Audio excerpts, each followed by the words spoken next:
Tyson, this is a good one. And this is actually something I am personally working on. So I thought of protesting on national parental alienation, but is there anyone working on getting put on national news, ABC, CBS, 2020, Dr. Phil? Yeah, so there definitely is. I know personally, I regularly appear on shows within the equal and shared parenting, fathers' rights community. But one of our goals in 2022 is we live in a bit of an echo chamber.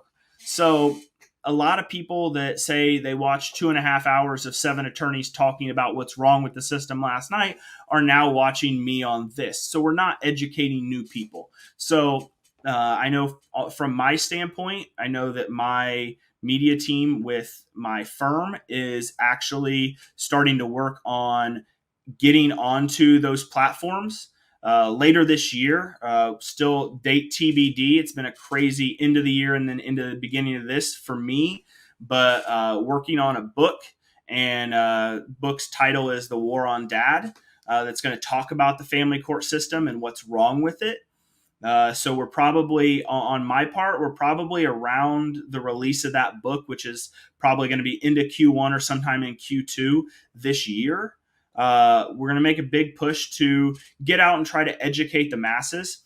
There have been people, Greg Ellis, author of The Respondent. He was on Live with Rosa probably 2-3 months ago. He's been on a lot of mainstream media outlets talking about this issue. I know that Eric Carroll with Dad Talk Today has done some stuff. I've done a handful of interviews already that some of them have not been released as podcasts yet, on men's shows, general interest, shows with thought leaders. So it's happening. It needs to happen more because we talk a whole lot about what's wrong to the people in our community, but we don't necessarily educate the public on what's going on enough. So that's a really, really good point. And that's why I say, what can you do on an individual level? Talk to your friends, talk to your family members, talk to your community leaders.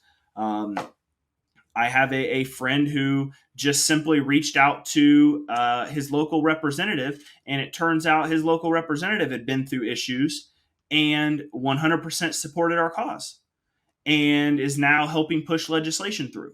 So have those conversations, educate the public. I honestly believe it. Part of what my job is in my position is to get out there and to have those conversations with thought leaders, with community leaders, with government officials about what we have going on.